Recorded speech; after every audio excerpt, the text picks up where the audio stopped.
Capricorn, para sa iyo ang reading na to today. Today ay May 21, 2025.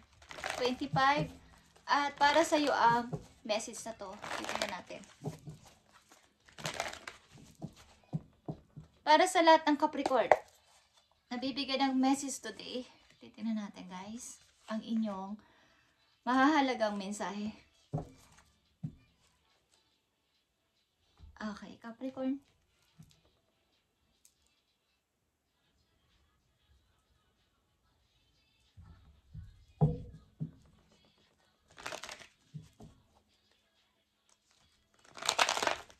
Kumusta na kayo guys, Capricorn? Kumusta ng inyong buhay? At malapit na magtapos ang May. Ano ba ang mahalagang message na gusto sa inyong ipaabot ng inyong mga guidance guys? Titignan natin ang mahahalagang mensahe dito.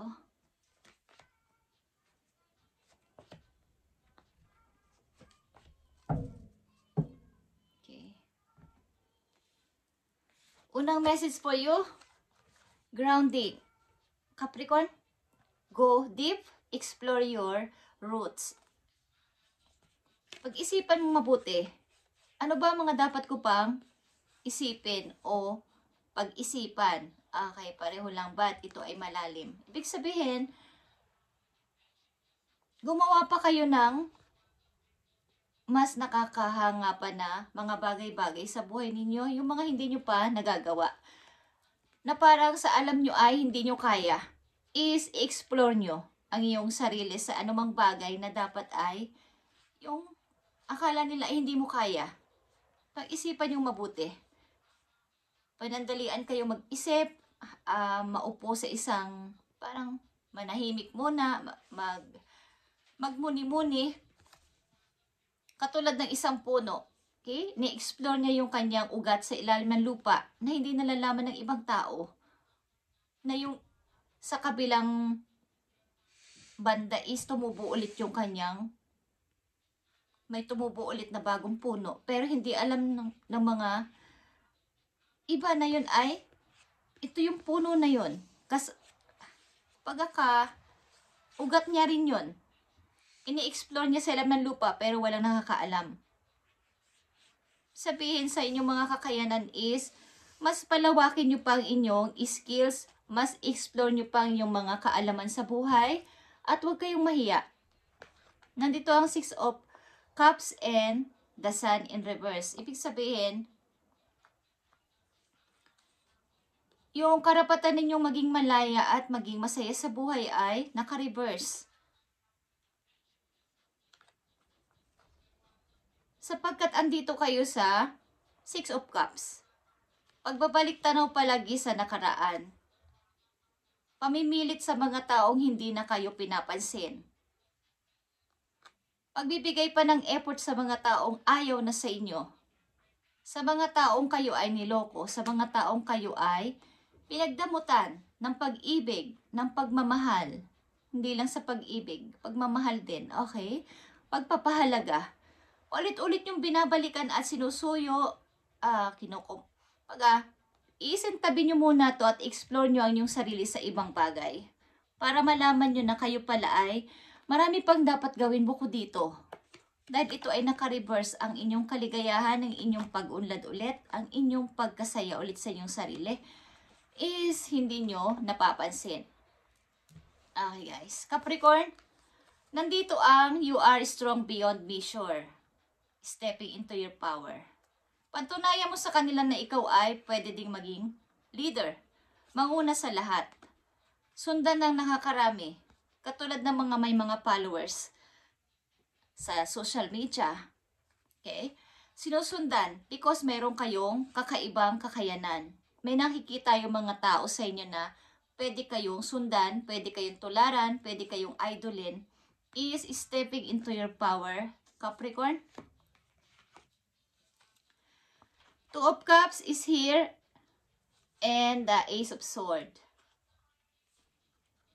Maaring kayo ay mayroong mga kaibigan, malapit na kaibigan o isang taong malapit sa inyo, minamahal ninyo na gusto nyong kausapin bago kayo mag-step o bago kayo mag-forward, gusto nyo muna makipag-usap, makipagbate, magkaroon ng peace of mind para dito sa inyong tuluyang pagpapalaya sa sarili. Gusto nyong sabihin sa kanya ang inyong nararamdaman, gusto nyong sabihin ang lahat-lahat, may gusto kayong linawin o malaman sa taong ito man ay sa inyong minamahal o sa isang malapit na kaibigan. Gusto nyo ulit kausapin o makipagkita. Eye to eye, face to face, na magkita ulit at mag-usap bago kayo mag-step. O dapat nyong gawin ito bago kayo mag-forward ng tuluyan. Okay? Capricorn, andito ang view from above. Okay? Kung ma-upload na yung video ko na short videos is ito yung nakalagay ko doon and lumabas din sa inyo. See the picture, the bigger picture.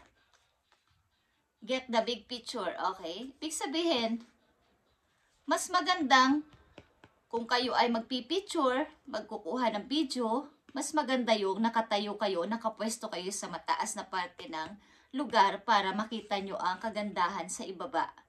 Yung pinakamagandang view. Okay guys? So siguro yung aking short video ay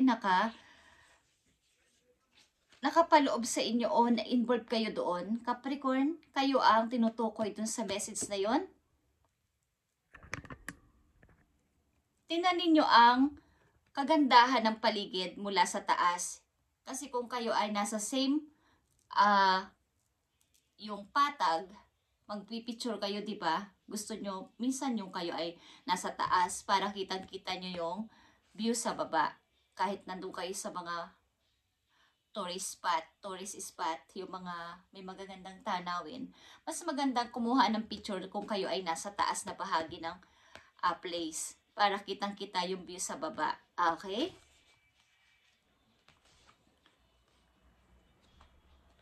Ipagpatuloy nyo itong inyong pangarap na to guys. Pag-iipon ng money ang gusto nyong mangyari. Makaipon ulit ng money. Makapagtrabaho. Sapagkat maaaring maraming kumuha ng inyong ipon o nawalang inyong ipon sa hindi malamang kadahilanan is nawala na kayo ng ipon. Nawalan kayo ng gusto nyo ulit magpaka-busy. Kahit pagod na kayo ay kayo pa din ay trabaho ng trabaho. Wala na kayong kalayaan sa inyong sarili o kapahingahan ng ilan sa inyo guys. Okay, Capricorn, maaring may mga tao nagsinungaling sa inyo. Kaya kailangan ninyong tingnan. Kahit yan ay sa bagay, sa tao, mas maganda yung makita nyo mula sa taas. Tangkita nyo ang mga lahat-lahat kung kayo nasa taas na bahagi. Okay, kahit sa pagpipicture. Example. Okay guys, ang ibig sabihin nito, ang ibig ko sa inyong sabihin is, pakiramdaman yung mabuti ang mga taong pwede sa inyong manakit at manloko. Okay? Capricorn, message po yun na mahalaga para kayo ay may guide sa inyong pang-araw-araw. Sumasakit na ang ulo ko. Ang daming gumugulo sa utak ko. Capricorn, andito ulit ang Six of Cups. Paulit-ulit. Ito ay ang inyong inner child. Gusto nyo rin baliktanawan pa ang nangyari sa inyong kabataan maybe. Something na kayo may namimiss sa inyong kabataan at hindi nyo makalimutan. Meron kayong namimiss sa tao, meron din kayong namimiss sa inyong kabataan. Mga taong inyong maaaring hindi nyo nakita ng matagal, mga taong mahalaga sa buhay ninyo, mga taong gusto niyo ulit i-fix ang isang bagay pero hindi na pwede. So may mga dapat pa kayong gawin. Bukod dito, Capricorn, bukod pa dito, kailangan nyong i-explore ang inyong sarili sa ibang bagay. Bukod pa dito. Yeah, nakikita nyo ang dasan dito is naka-upgrade na. Maaaring gusto mo ng kalayaan sa iyong sarili, kausapin ang person na to para sa iyo, ikakabuti at kakapayapa na din ang kalooban bago mag-forward. Okay. King of Pentacles is here, guys. Okay. Sasaan ba't kapag kayo ay nakatingin sa mataas at nakita nyo ang inyong big target sa buhay, pangarap sa buhay na gawin is, sasaan ba't sa inyong pagsisikap na to ay mababawi nyo rin ang perang mga nawala sa inyo at lalago kayo sa money. Maaring kayo ay dating may pera. Ang ilan sa inyo nandito at nawalan lang. Sa sobrang pagtitiwala, guys. Sa mga taong pwede kayong linlangin, maaring ito ay mga taong kilala nyo rin. Okay, dinaya kayo sa money, kinuhang inyong ipon o nanghiram sa inyo ng malaki pero wala nang kabayad-bayad. Okay. Capricorn, tingnan natin pa mga messages po yun dito sa inyong financial at sa inyong career. Ano ba ang pwedeng sa inyong ipayo ng inyong mga guides sa inyong money o career? Andito ang designer. Kayo ba'y mahilig mag-design? Capricorn. You are being called to embrace your individuality and express yourself. Katulad ng grounding. Explore your roots. Sabihin, mas alamin nyo sa sarili nyo, ano pa ba ang mga dapat kong gawin? Ilan sa inyo ay magaling mag-design? Sa iba't ibang klaseng design. Okay? Pwede ding sa damit, pwede ding sa mga accessories, kung ano-ano ibig sabihin. May mga ibig sabihin kasi ang design o designer, okay? Sa mga arts, meron kayong talent na ganito, Capricorn. A career and passion, sa mga passion, pagde-decorate. Sa art or any artistic and endeavor could be perfect for you. Ito yung bagay sa iyo o nararapat na iyong i-discover sa sarili mo na mayroon ka palang kaalaman dito sa mga pagdi-design, sa mga pagpipinta, sa art, may kinalaman sa arts, okay? Ito ang pagmumula ng iyong pag-unlad din sa money bukod sa iyong trabaho, Capricorn. Mag-create ka ng mga parang kakaiba na walang katulad. Yung idea mo is ikaw lang may kaalaman o ikaw lang ang nakakaalam. Madidiscover mo dito ang iyong talent na mayroon pala akong ganitong klaseng talento na hindi ko nalaman because sa mga kabisihan ko sa anumang bagay na hindi naman nakatulong sa akin. Mukhang nakasama pa. Okay?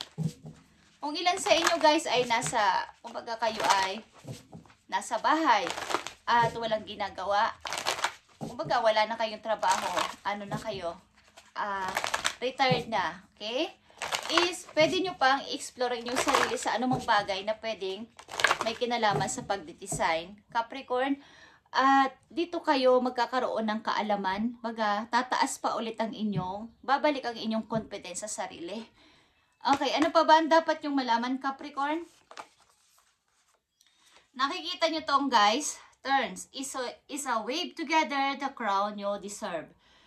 Katulad ng mga ganito guys, ang babae sa image na to siya ay nagdi-decorate something na mga kung ano-anong klase. May kinalaman sa flower, pag-arrange ng flower. Pwede nyong gawin yun kung gusto ninyo. Okay, maaring dun kayo nababagay or yun ang fit na dun kayo magiging masaya. Magkakaroon kayo ng pag-fulfill sa iyong sarili. Okay, Capricorn? I-try nyo lang kung gusto niyo guys. Kung kayo naman ay may trabaho na is, pwede nyo rin itong gawin para sa inyong sarili. Makadagdag kita pa din ito. Okay.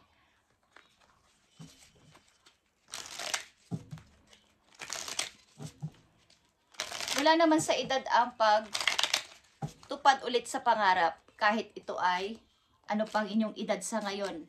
Is wala yan sa mga age. Kumbaga, ipagpatuloy lang lagi ang buhay. Okay, Capricorn? Tingnan natin pa ang message sa inyo. Ito man ay paalala o mensahe. Andito ang number 6 at ito ay 5 of sword. The coffin foretells acute illness or loss of property when near the person. When distant, a probability of averting evil. Katulad ng sinabi ko dito guys, kayo ay nalalapit sa mga tao na Maaaring nang agaw sa inyo ng inyong kayamanan. Okay? Ang ilan sa inyo, katulad sinabi ko, ay may money sa kasalukuyan, or kung wala naman ay nakuha ng mga tao na to ang inyong pera, mga property, maaaring bahay, lupa. At kung nandyan pa ang inyong mga property na to, tandaan niyo sinabi ko na mag-ingat kayo sa mga tao na to sapagkat nalalapit kayo sa mga taong pwede kayong madaya, makuha ang mga titulo ng inyong lupa, maibenta ng hindi nyo nalalaman at maubos ito nang wala sa panahon. Okay guys, huwag kayong magtiwala masyado. Tingnan nyo mabuti ang mga taong ito na inyong pinapakisamahan, kamag-anak man to o mga kaibigan ninyo guys.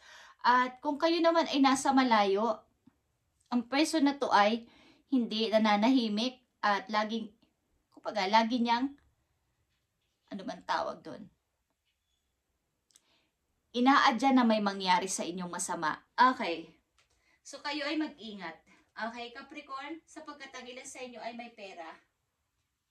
At di ko alam kung may taong naiinggit sa inyong kayamanan o may taong naiinggit sa inyong mga napagsikapan sa buhay. Sapagkat ang ilan sa inyong nandito ay, kung kayo ay nasa age na ngayon na marami ng ipon at nagtrabaho ng napakatagal sa buhay, is may mga pera kayong naiipon sa bangko, mayroong kayong ari-arian, ito man ay mga alahas or gamit or property, lupa, bahay, is may nanasa ang mga tao na to sa inyong nakuha sa buhay. So kayo ay mag-ingat. At nasabi ko sa inyo is isipin nyo ulit mangarap, view from above, makikita ninyo ang ganda pa ng kapaligiran. Okay, Capricorn? Kahit ano pa ang ating edad, ay pwede pa tayo magpatuloy sa buhay.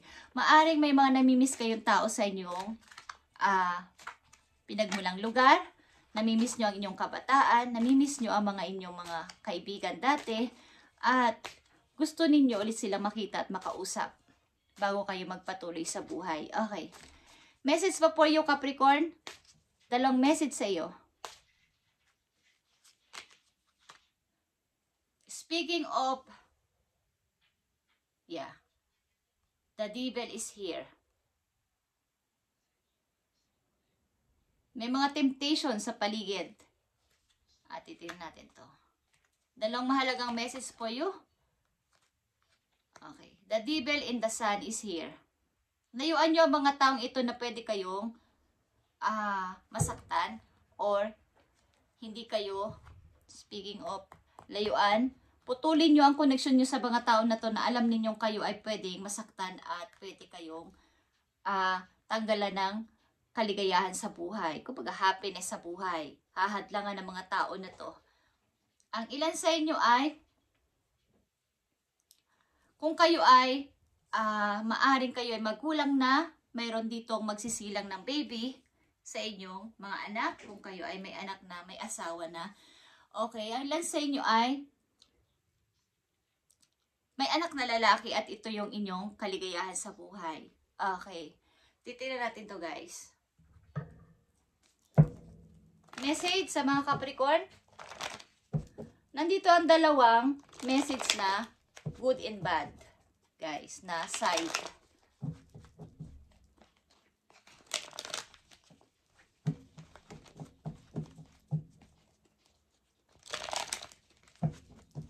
Maaring may mga ayaw sa inyong person sa paligid. Ayaw kayo maging masaya ng tuloy-tuloy, Capricorn. Tingnan natin. Andito ang the devil and the sun. Okay. Six of Swords, layuan nyo ang mga taong ito talaga guys. At ito ay nagpapasira o magpapasira sa inyong buhay. Okay. Six of Swords, layuan nyo to. The devil is here, nakikita nyo to. Isang taong hindi mo na siguro nakakausap. Layuan nyo ang mga person na to, ang tao na to, nang bibigay sa inyo to ng gulo sa buhay. Okay? Ang taong ito ay pwede nagpapamanman sa'yo para ikaw ay malaman kung ano ang ginagawa mo pa sa buhay at kung maayos ka. marami itong ginagawang hindi maganda. Okay. The Sun is here, guys. Okay, meron ditong Knight of Cups. May uusbong ditong pagmamahal din. Hindi ko alam kung kayo ay mag-i-entertain pa ng pag-ibig o may nanliligaw sa inyo, guys, sapagkat may gusto sa inyo mag-date o mag-picnic sa labas o kumain sa labas o bigyan kayo ng flower. Okay, Capricorn? Thank you and God bless sa inyo lahat, guys. At mag-ingat kayo dito sa inyo kung kayo may pag-ari-arian, mga properties, at mga lupain, bahay man o mga gamit, alahas, pera, is mag-ingat kayo sapagkat pwede kayong makuna ng mga taong ito na ayaw sa inyo, okay? Thank you and God bless. Capricorn?